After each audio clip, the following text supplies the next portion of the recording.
So this is David F. Sandberg. He's the director of Lights Out, Annabelle Creation, and both Shazam movies. Ooh, he's behind a few big ones. So I've been following his channel for a while, since before he even did Shazam. Hmm. And he's just a really chill, really down to earth filmmaker.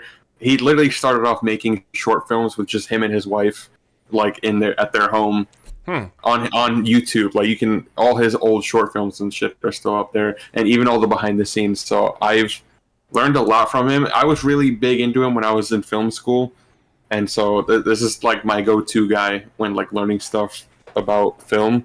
And so I figured this would be an interesting video to react to Wow. because I mean it's film shit. We both love film, Damn and also straight. I think like as a filmmaker that he's really underrated. I know, the Shazam movies have their haters, but I think when you understand his videos and his perspective and everything, you learn to appreciate his movies a lot more. And even honestly any movie, not even just his movies, but like my level of appreciation for film as a whole just increased watching his videos. And he is his biggest critic. He will point out As flaws in he should Shazam be. like no As one he should else. be. As he should Yep. be. I love that. He has a letterboxd account, and the only movies he's given half a star are his own. Piece of shit. Should have done better. Yeah. But yeah, no, I've learned a lot about like the importance of sound. He does homemade VFX for even his big movies that have been in theaters. He's done VFX at home. He does animation.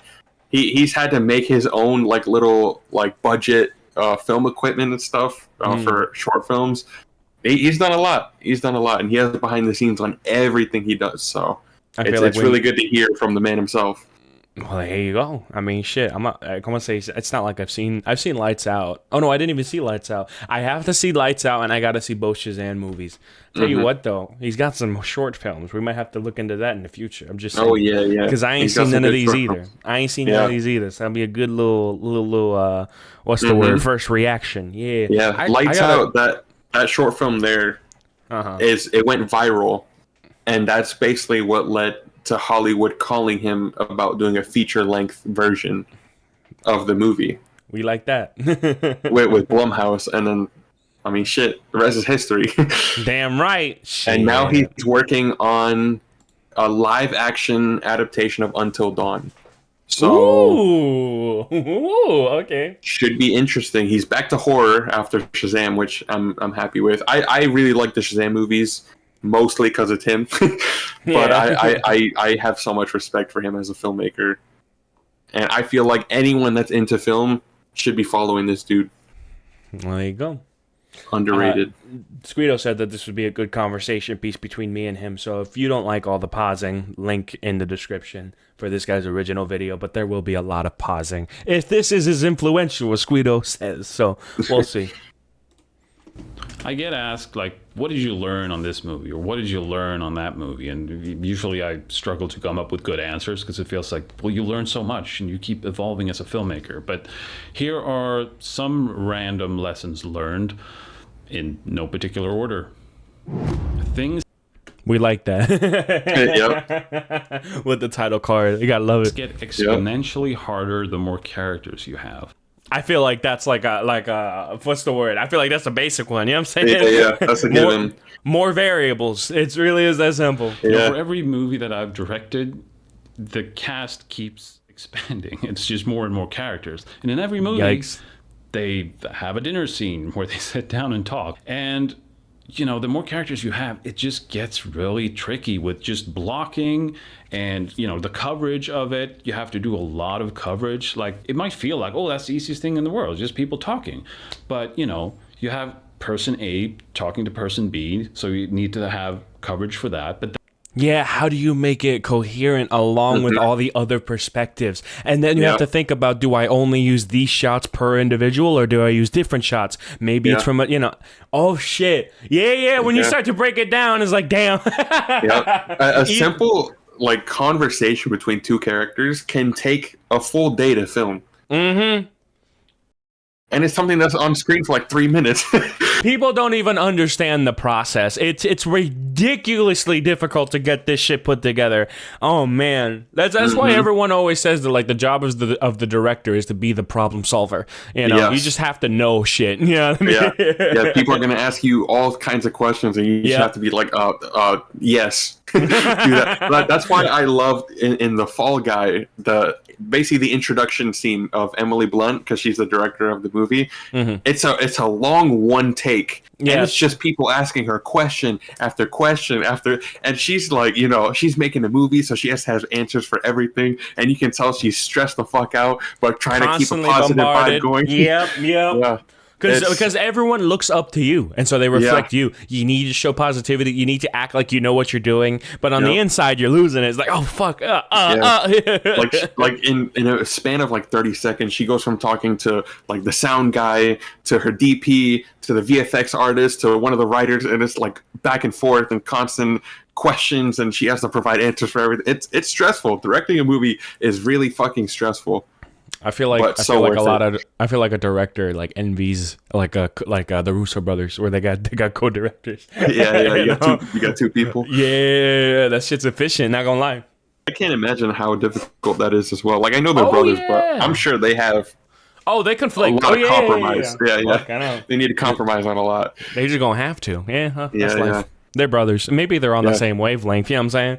I mean, I'm sure they're at a point where they understand one another's, thinking. But I can imagine maybe the first 2 films they did could have been really difficult.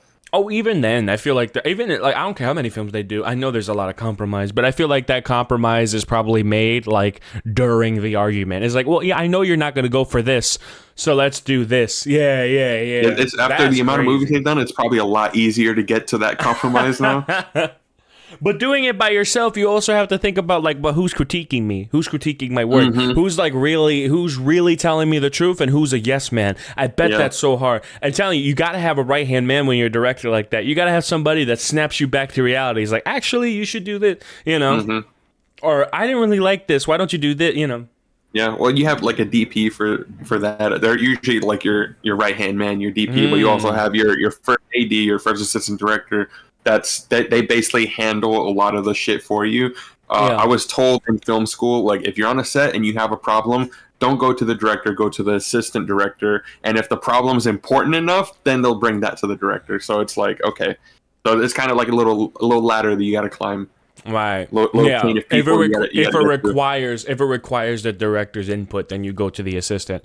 Because that's really the only way he's gonna listen. That makes sense. And then even producers have a say in movies, because a lot of times your producer is the guy backing you. Right. He's supplying you money for it. Yeah. So they also have a say in what goes. So if they want something changed, you might have to have a little compromise there. It's a lot. There's a lot that goes on. Oh yeah, definitely with tensions and execs is like, well, we don't know what we can do with this. Maybe they won't like this. There's also like that consideration is like, oh, they'll never go for that shot. Oh, they won't like this scene. But sometimes you can use it to your benefit. I remember, I think it was The Boys season 1. I think the way that they showed the MPAA, whatever the fuck those guys are that rate shit.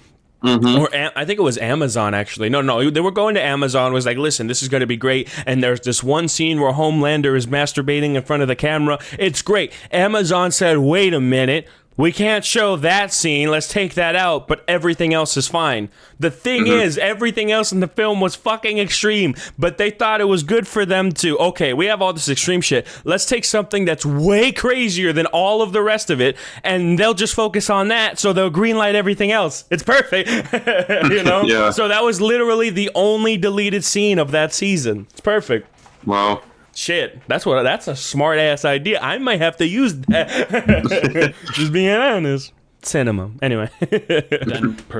To be honest, I'd still watch that scene. I'm just saying. It's Anthony Starr, all right? I'm just saying. Person A talks to person C, and now you need new setups for that, and then person D gets involved. What if he talks to B? Yeah, fuck me. These setups.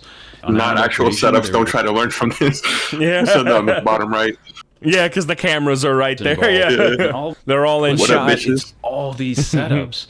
On Animal Creation, there were moments where it's like, well, let's just try something different and let's something simple. And then you start doing that and you realize, well, no, we actually need the camera.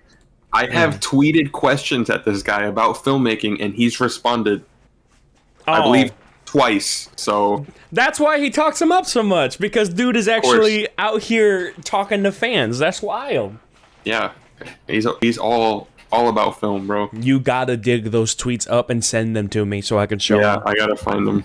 Definitely. You have to do it right now. Just remember that. On Annabelle Creation, there were moments where it's like, well, let's just try something different and something simple. And then you start doing that and you realize, well, no, we actually need the camera over here. And then we need a camera over here.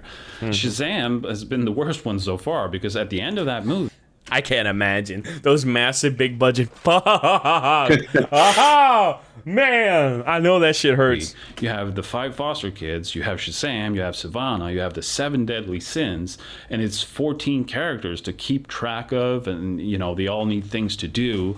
So on that movie, I had to do like an overhead map with all these sort of icons of characters moving around on it just to keep track of it all. That's a smart way to do it. I feel like everyone's got their own little strategy, like whether it's like for example, what's his name? How do I forget? The guy who made Mad Max. How do I forget his name? George Miller. George Miller, like, just straight up storyboards the entire film before ever making anything. He has everything storyboarded, like frame to frame, and he doesn't even have a script. That's his process. But then you look at other directors, and they have a completely different process. Like Quentin Tarantino, he writes his characters to be human, and then the story follows what the characters would be doing. You know, it's crazy, like the processes that some of these directors have, and this is his. And to figure it out, like, he looks at it. Denis Villeneuve, who did Dune, he storyboards first, and then he writes the script, and then he re-storyboards the movie based on like changes from the script. So he does visuals first before story. Because I feel like visuals definitely tell you like what kind of story you want to go for, just based on visuals. Yeah. That's smart. I do see that. I don't know what Martin Scorsese's process is. I have to look into that. But it's crazy how every director's got it a little different. You know what I mean? Yeah. You gotta love it. Because ¿Cómo se dice? Sandberg definitely looks at it in a more practical way. That I have noticed. He's already breaking it down like this. I love it. Characters moving around on it just to keep track of it all and to figure it out. Because when you see the finished result, it seems very obvious. Like, well, that character's over there, that character's over there, and they're doing their things, right? But it actually took a lot of figuring out. And even though I did all that, you still run into little issues. Like, okay, we cut to this angle of Freddy, but now bro does not look like he wants to be there. it feels like he's all alone because all the other characters are off camera, so you have to like shoot a little extra piece of Mary and on a blue screen stage and comp that in there. So holy shit, that's crazy. Because that does look like mad lonely on the right side. A little extra piece of Mary and on a blue screen stage and comp that in there so it doesn't feel so dead. So basically, more characters equals more problems. Something to be aware of. Bro, that's peak. That's really good. Yeah. You know what I'm saying? Like, it's not only the initial advice, it's how he describes it. He just breaks down his process. I like it. Bro's out here revealing all the secrets. Indeed. Also, those tweets, I'm like searching them up, and nothing's coming up. Shit. So maybe he deleted them. Oh, God. I hope not. I mean, either. You gotta screenshot that shit, bro. Come on. It's a celebrity. Goddamn it.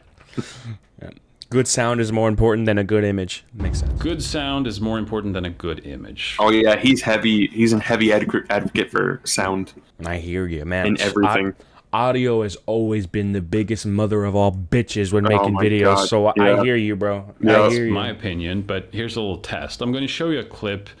Oh, here we go. Oh, shit. He's out here like, nah, I know y'all don't see it, but let me prove it. Hey, watch out. He putting effort into his videos. I like this. Two different ways. One with really shitty video and one with really shitty audio. Holmes is cursing too? That's wild. Holmes said, fuck the PG. We out here. Now imagine that you have to watch a whole film that's in one of these two ways. What would you choose? Oh, here we go. Make sure you make him feel at home.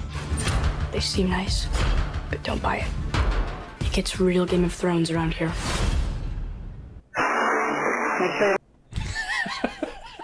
Immediately. No. Fuck that, Chief. They seem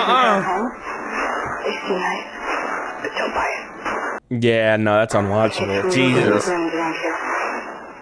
Now, recording good sound is perhaps not Bro, I feel like bro pirated his own film in order to get that audio. Yeah, right. He's like, let me look.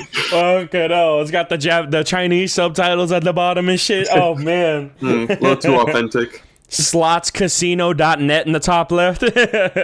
not as sexy as capturing really good-looking images, but it is just as important, if not more important. Of course. If you can't have both, audio. Oh yeah. Oh, one of the quotes when we were talking earlier, one of the quotes I gave you is from this video. Oh yeah. The 200% to get 100. Mhm. Yeah. So bring it down. Tell them the quote. This is a good quote. Yes. So the quote is, "Go for 200% to get 100%." Very simple. Yeah, it's very simple. It's another way for saying strive for perfection, but settle for excellence. Mm-hmm. You got to push yourself harder than you truly think you're capable of. And then when you eventually get to the end of the day, you work so hard, you may not have achieved that goal, but don't beat yourself up because look at all that progress you made, baby. And you got to recycle that every day. That's it. Yeah, he's going to explain it very well. So you guys are going to see it visually. He's got it. Images, Yeah. but it is just as important, if not more important. And capturing good sound is hard. So, when Lotte and I were making our shorts, we wouldn't even bother with recording sound when we were shooting. We would just add it all in post. So, if you don't spend the time doing it when you're shooting, you're going to have to make up for it in post. That said, fixing audio in post is a lot of times easier and cheaper than to fix a lot of other things in post. Oh fuck yeah! Especially when we're talking about visuals, because if you can't fix it in if you can't fix that bitch in the editing room, reshoots. Yep, you're cooked. Fuck that. So on the day, while shooting, and if you get reshoots, then they start rethinking the script, and it's like, actually, we should do this. Fuck that. something, I might prioritize getting it in camera right, and then worry about sound in post. But don't forget to worry about sound in post. Oh yeah, you can't always hinge on that. I feel like a great example of that is like some of the older 70s films. Like when you go back, the picture's crystal clear, right? Because they edited and they updated, but the audio, it's hard to update that. You know what I'm saying? Yeah. Oh man, like when you watch the Godfather films, you can tell audio was horribly captured, right? But that's 70s. But anyway, you watch the Godfather and you think, wow, the picture, it looks so clean, crystal clear, and then you hear the audio, it's like, ugh. Brother, ugh. What's that? Oh man, it is what it is. You can't do nothing, Resolution matters way less than you think. Oh shit, I want to hear this one. Oh, wait a When minute. Lotte and I were making our shorts, I used to care about resolution a lot. Like, you have to capture with as much resolution as possible, and you don't want to do anything to the image in post that sort of degrades it. But having now done 3 movies in Hollywood, where I've seen what you can get away with, like we zoom into images all the time, blow them up, and looking at the movie on big IMAX screens, it's fine, Like, it's so much more important what kind of pixels you have rather than how many pixels you have, because a good contrasty image with like good dynamic range will appear to be much sharper than it is. It's all about that lighting, baby. Yeah. Oh man. Yeah, no, lighting can kill an image. Oh fuck yeah. Very simple. If you have really good lighting, I feel like if you have a different aspect ratio and you have to zoom in a bit, when you up the contrast, it kind of negates that. But if you have bad lighting, forget it, Chief. It's over. Very flat lighting can make a practical shot look like it's shot on green screen. Fuck yeah, it could look horrendous. You have to make sure that your lighting's on point, Chief. Yeah. Oh man, that's a good point. I'm glad you brought that up. Fucking hell. Here I am espousing about shit. He's like, yeah, look how enlightened I am. Yeah. Oh no, this is just basic Photoshop, baby. That's it. I mean, I've been fortunate to see a a lot of the things I've done on really good monitors and screens and compare like film and video and all these things. And like on Shazam, I was looking at this one monitor that looked super high res. And I was like, oh, is that a 4K monitor? It's like, no, it's an HD monitor, but it had HDR, high dynamic range. And it was so contrasty and nice that it just looked like it had all the resolution in the world. Which pretty much negates the whole, oh, but the budget with a little argument. You know what I'm saying? Like, that, you just got to have the smart. See what I'm saying? You got to have the IQ. That's it. Okay, no. You just didn't have the prowess. It's okay. Admit it. That's it. So, you know, I'm not saying don't shoot 8K or something if you have that kind of camera. I'm just saying if you don't worry about it. Yeah, don't lose your head. Yeah. A lot of people is like, oh, I want to stream, but I only have this amount on the PC. Oh, I only have 2 monitor, all that stuff. And like, just do it. Oh, but my mic is shitty. Go for it. The best day to start is now, and that applies to everything. It is what it is. You want to start streaming? Start streaming and don't stop. You want to start making videos? Start making videos. Oh, but I don't really know how to edit. Learn how to edit. Bro, let me tell you something. I don't have a degree in editing. All right, but guess how I learned how to fucking edit? Through sheer fucking will. Trial and error, baby. It's the only way. All right, if you don't have a mentor, you're just going to have to start looking through YouTube tutorials and figure it out, baby. If you really want your dream, you can't let somebody else make it for you. And that's the truth. Shit. Yep, Big Time can advocate for me on this. 10 years ago, I was editing videos on a phone. Woo! Oh, yeah. No, I remember when I was using Upload Studio on Xbox One. Fuck that. Gee, remember when we were recording videos with our phone, like fucking on a stool and pointing at the TV? Yeah, we come a long way, baby. Yes, sir. Gee. That's my thing. Is people don't understand that fact, that they think they go, oh, I don't really have if I had a 4K monitor, if I had this really good gaming chair. Bro, just start. Just do something, bro. It's ridiculous how many people are out here going viral for doing nothing. It's crazy. Just fucking work at it, and things will get better over time as you develop more of a passion for it. It is what it is. If your desire is, I don't really care that much, and that's your excuse, then good. But don't try to kid yourself saying, I'm kind of nervous. Fuck you being nervous, bro. Jump in that bitch. Who cares? Oh, my PC isn't good enough. Get out of here, bro. Oh, I don't really have good editing software. Adobe's $20 a month, bro. Get on that bitch. Come on now. Didn't Everything Everywhere All at Once was edited on an Adobe After Effects. I'm just saying, all right? There's no excuse. That's all I got. That's facts. Bro was spitting. It's just the truth. Holmes out here talking about I can't cook a 5-course meal because I'm a fucking new chef. It's like, bet, but you will be in a few years. You just gotta learn at it. Think about doctors. Imagine a doctor said, I'll never be able to perform surgery. It's like, yeah, because you haven't gone to medical school, bro. What's going on? It's the same thing with people who say they can't read and write. I can't read and write because you never paid attention in the classroom, baby. You can't write because you have never written before. It's very simple. Eric Thomas taught me that one. Shit. Anyway.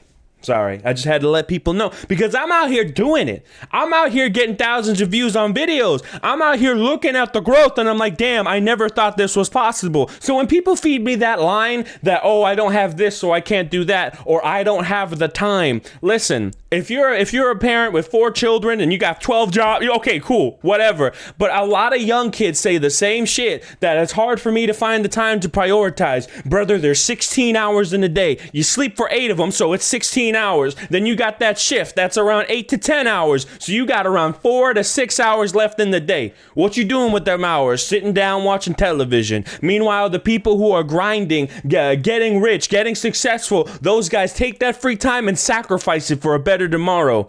If you ain't willing to make that sacrifice, that's fine. Just don't complain about it. All right, I'm done. I think that's a clip. Don't forget urgency. I've seen this in first-time filmmakers features, and I know it's a trap I've fallen into myself, where I think it happens because you come from little short films where everything moves really quickly, you know, like, oh, put the camera here, boom, done. Put the camera here, boom, done. And like you keep that energy up. And then on a film set, there's a lot of just waiting around. You're just sitting there and actors are just waiting around, and it's hard. Yeah, hurry up and wait. Yeah. Yep. That's something common in the military, and it's the same shit for Hollywood. Yep. Hurry up and wait. Yeah. Hard to like, keep up that energy and to sort of track where you are. Or I can't imagine sitting in front of those fucking halogen lights for 6 hours straight and then being told that you need to act cold for this scene. Fuck that. Sometimes even like it feels like a take has energy just compared to what you were just doing. But then you cut the movie together and you're like, why isn't she more afraid? Or why aren't they running, you know, instead of just walking? Or sometimes, you know, the scene has a good energy, but then you cut to the next scene and it's all gone. So it seems very obvious to, you know, really think about where you're coming from and where you're going and to discuss that with your actors. But it's something I see, you know, being missed sometimes. Yeah, it's something you really got to talk to the actors about everything. Discuss the process. It's like, okay, so we're going to get you here and we're going to do this. It may take a little while for this. Please let me know if you need anything. You know, make them feel like they're at home. Make them feel safe. Make them feel safe with you. Because no matter what actor it is, whatever movie they're taking on, they're taking a risk. You know, it's like, oh, am I really performing well? Are people going to make fun of my performance? Am I, you know, that kind of thing. Make them feel like they can own this scene. Yeah. Make them feel like they know what they're doing. They're well informed. And brother, you're killing it. Make them feel that. If they feel safe, they'll give you a better performance. I see you. This guy knows what he's talking about, bro. The actors are the faces of the movie, whether they like it or not. Damn right. They make, I'm telling you, they mean the most. And that's crazy to think because there's so much more going on. But if you look at it for face value, what our general audiences are going to think about watching the film, it's the performances of the actors. And you need to make sure you have that part down from the jump. It is what it is. So I feel him, bro. I feel you. Aim for 200% to get 100%. You know, they say the camera adds 10 pounds to people, but I think it also takes away some of the awesomeness or sort of dulls things down a little bit sometimes. So I find that sometimes you kind of have to exaggerate things, make them bigger to sort of reach what you're going for. You kind of have to aim beyond your target to It's as if the camera is the big compromise. Yeah. And you have to make your quote-unquote argument so fucking ridiculous that the camera is forced to compromise on what you really wanted. Yeah, I like that. Land at your target. It's weird, but it's, you know, everything from like camera moves that on the day in isolation, it might feel like, oh, that's a crazy thing. But then when you see it, oh, well, it's not actually that crazy. Maybe we should have done it with an even wider lens or made a bigger move or maybe, you know. It's always like not as bad as you think. Always. It's ridiculous how hard you are on yourself when you're making it. And then like for example, when I make a Ready or Not video, I'm like, this commentary is crap. Oh, I'm doing this. And then I watch the finished product. I'm like, it's okay. You know? Exactly. It's like, this is what I was going for. Yeah. You got to be hard on yourself. You got to love it. You love it. Well, the acting should have been bigger as well. I rarely find myself in the edit going like, oh, I wish this was smaller and less extreme. You know, but many times it's the other way around. I wish it was more. I wish it was bigger. I wish it was a little bit more exaggerated. And it goes from everything. I mean, could you imagine being in the fucking editing room of this multi-million-dollar film and thinking you should have done more? Jesus Christ. That'd be insane. I don't know how directors do it. Yeah. Fuck me. Wild. In particular, things like action, sometimes performances, but even little things like, you know, the house in Annabelle Creation, when I first saw it in real life, it felt like, oh, this is maybe too stylized, the way it's sort of worn and spooky. It almost like it should be in like a Tim Burton movie with a more sort of heightened reality. But then you see it in the movie and it's like, well, it's just a creepy old house, you know? Yeah. Dude, that shot, that's exactly what I was thinking. And at the end of that movie, when all the girls are running out of the house, you know, there are light bulbs popping.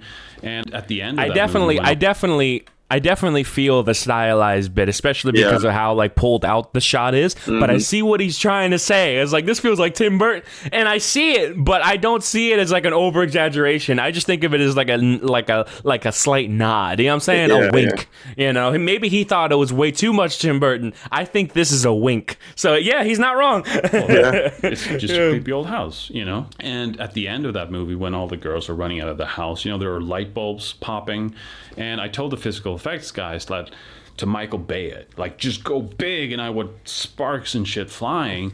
And yeah, you see it in real life. Like, if that happened in here, it would be like, holy shit, what was that? But in the movie, it's just like, yeah, it's light bulbs popping. So, you know, don't hold back and don't. Well, yeah, because you're not there. You don't see the big flash in your eyes. You don't feel the heat emanating. Nothing like that, right? You don't feel those things. It all has to be translated through only two of your senses, and that's sight and sight and hearing. That's it. Yeah. You can't use smell. You can't use feel. You can't use taste. You can't use. So you only have those two means. Yeah. That's infinitely harder to pull off. Yeah, fucking hell. The fact that he pulled visual examples it makes it this part so much better. Well, because he's a hard critic, you know what I mean? He's a hard on himself, and so he even mentioned some of his own shots. It's like, I kind of wish I did better there. Oh, well. Just like, yeah, it's light bulbs popping. So, you know, don't hold back and don't be afraid to go for it. It's all about the ending. Bro, fucking Longlegs should have listened to this one. Oh, shit. Jesus Christ. I'm sorry, bro, but Longlegs pissed me off to no end because they stopped trying to explain the method behind the madness and they just gave in to, oh, it's voodoo shit. Who cares? You know? Oh, man. Let's see what he has to say about this one. I learned this on my first movie, Lights Out, where, you know, we had a test screening. And I was sitting there in the audience, and they were laughing, they were cheering, and it was like, it felt like they're loving this movie. The massive ego boost, right? Oh my God. I can't imagine. Great. And then I saw the test scores, and it was clear that they didn't quite love the movie. And I was like, what happened? Well, it turns out they didn't like the ending. We sort of overstayed our welcome and tried to do a little too much stuff. So what we did was, we had another test screening, showed the audience the exact same movie, but we just ended it 5 minutes earlier, just cut it right there. And now the test scores went through the roof. They love. Bro really said less is more. That's wild. Yeah.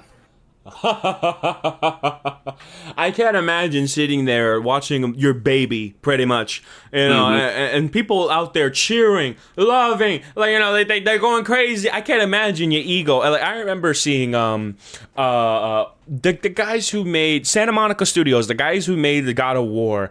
I remember when the initial reveal trailer came out, and like it was at the PlayStation event, right? And so the trailer started, and you see what's his name? The main guy. Atreus? No, not you say Atreus, but who's the main dev? I forget his name. Kratos? The main dev, not the. Dev. Not the... I heard dad. The main dad. I was like, what the fuck? You know, I know his name. Come on. But I don't know. I don't forget his name, but you know who I'm talking about. I'll probably throw up something at footage. Anyway, when he's there, when he's got the controller in his hands, like about to show a little bit of the gameplay, while the cutscene is playing, you can see him shaking back and forth and like wiping his palms on his pants because he's sweating. He's so afraid that this big reveal isn't going to go his way. He's so nervous. You can see it in him. And then once he gets that massive yell from the fans when Kratos walks into frame, oh, you can tell. It's just like, whoosh. You know, bro could breathe finally because that's his baby. He's been working on that shit for years. You know, oh man, I can't imagine that feeling when you're sitting in the theater. And imagine if you were starting to get boos. Oh, fuck that. At least these guys were enjoying the film, man. And then Holmes got them test scores. Cabrón. That's life. What can you do?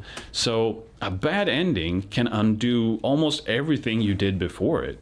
Fuck yeah. Oh man, because it leaves a horrible taste in your mouth, you know. And when you get a bad ending, you think about that ending more than the rest of the film, because the rest of the film is a build up to the fucking ending. And if you fuck up the ending, you fucked up the film. It's really that simple.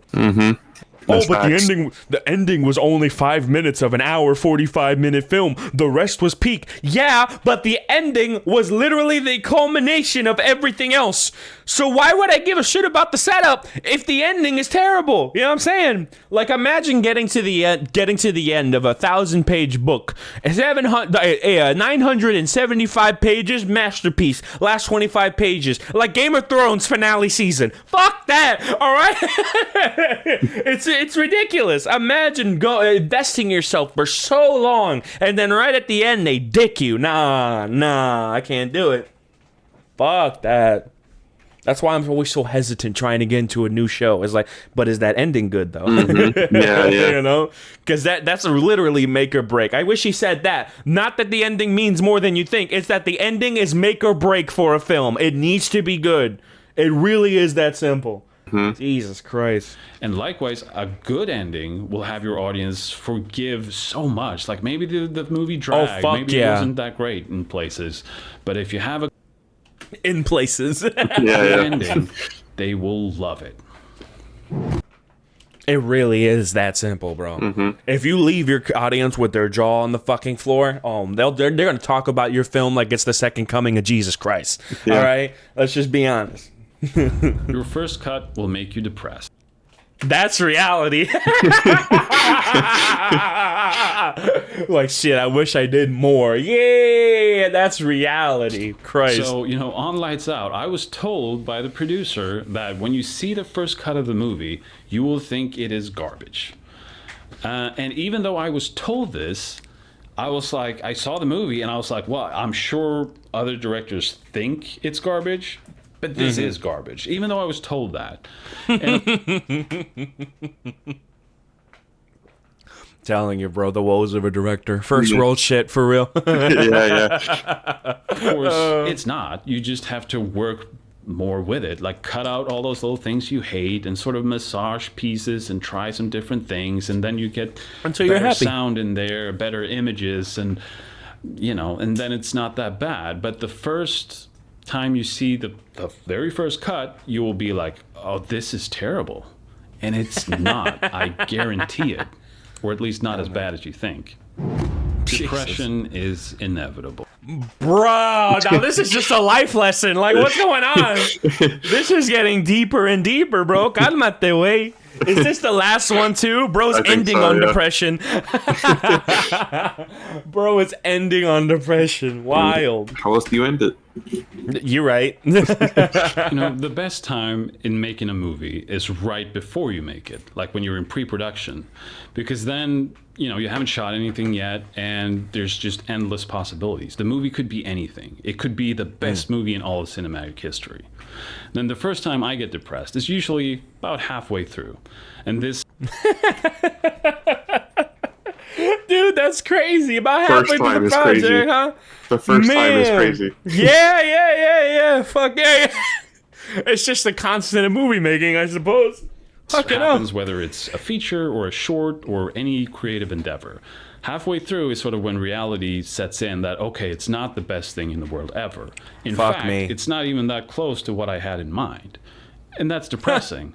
But then you sort of, you deal with that and go like, okay, it's not what I had in mind, but it can still be something good.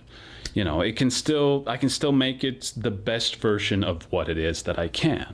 And it gets better. Then the second time I get depressed is when I see the first cut, as previously mentioned. And the third one, and this is the big one, is after the movie's done. It's out there in the world. Oh, that anxiety. Oh, I can't imagine, bro. Fuck me. I couldn't do it. Done. Yeah. And it happens. Like, I feel that when I upload a video, and that's just a video. Yeah. Imagine a multi-million-dollar movie. Yeah, because you're thinking this video will end my career, or this movie will end my career. Fuck me. Yep. Every time, man. like clockwork. When Shazam was winding down, I was like, well, I'm about to be depressed. I know it's coming. I'm about to be depressed. That's a meme. Well, I'm about to be depressed. I'm saving that. I'm saving that. You gotta save that clip. Fuck it up. So brace for it. And depression is a son of a bitch. I love how plainly he speaks, and then he's just off the cuff like this. I love it. Not only does it feel like you will never get out of depression, it even somehow tricks you into thinking that everything that came before was shit as well. Was pointless. Yeah. Oh, man. Go off, Queen. But it wasn't. And, I've been through it so many times now, and it's so regularly that I know it will pass if I just weather it out. But it never feels like it will pass. Tell me about it. Fuck me. Yeah, bro. Depression is the son of a bitch. You start doubting yourself in every aspect. When you're in it, but it does. And I think it happens for a couple of reasons. I mean, one is just a change in routine. I mean, when you're creating something, you have a purpose. You have a goal. You know what you're doing, right? And when you're making a movie, you're doing it together with other people. So you hang out with them every day. You have other like-minded individuals, fun together. right? And then one day, it just stops, and everyone's gone, and it's like, oh, well, what now? Shit. Oh, man. Yeah, that's bad, bro. Yeah. I feel his pain. Not to his extent, but you get what I mean. Yeah. And I think another reason why it happens is because of all the movies we watch and the stories we tell. They're all very similar, and that they're usually about a person who's not very happy with life. Things aren't that great. But then they go on this adventure, or they take on this endeavor. They face adversity, but they go through it, and then at the end, they get the girl, they get the money, they live happily ever after. Which Star Wars, the remakes, or the new trilogy didn't really get. I'm just saying. Like, what kind of adversity did Rey go after again? What's going on? just being honest. And they've changed. They've become a better person. But in real life, it doesn't quite work that way. Because when you're done with... Bro really just dropped reality on me. Calm down, bro. I wasn't ready for this. Calm down. Yeah, maybe it was a success. Maybe have a little bit more money. Maybe things are pretty good, but you're still you. So if you were a self-doubting, self-hating, miserable son of a bitch before you took on this creative endeavor, after it's done, it's kind of back to being a self-doubting, self-hating, miserable son of a bitch. Bro's projecting. Yep.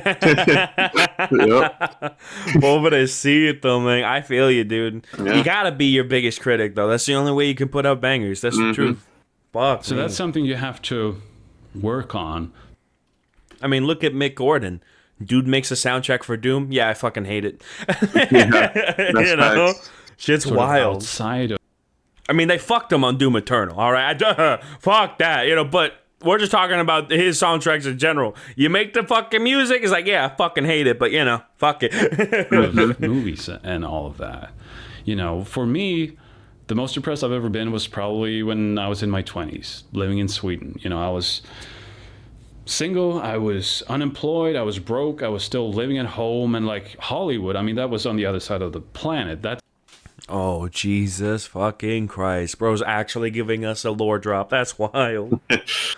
I'm pausing it so much because it hits home. This is life. You know what I mean? Yeah. It's never going to happen. Like, I just wanted a job. I was miserable. And that's when I sought out.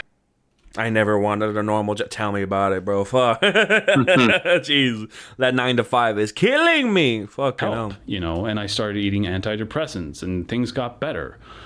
Because the thing is, if I would have self-deleted myself. Oh my God. Jesus Christ. You knew what you were doing, Squeedo. Okay? Actually, I didn't. I forgot this part was in the video. Fucker. No, he's lying. He's lying. help. Believe what you want. I started eating antidepressants and things got better. Because the thing is, if I would have self-deleted myself, I would have missed out on so many great things. I would never have reconnected with and gotten married to my childhood sweetheart. Oh my God.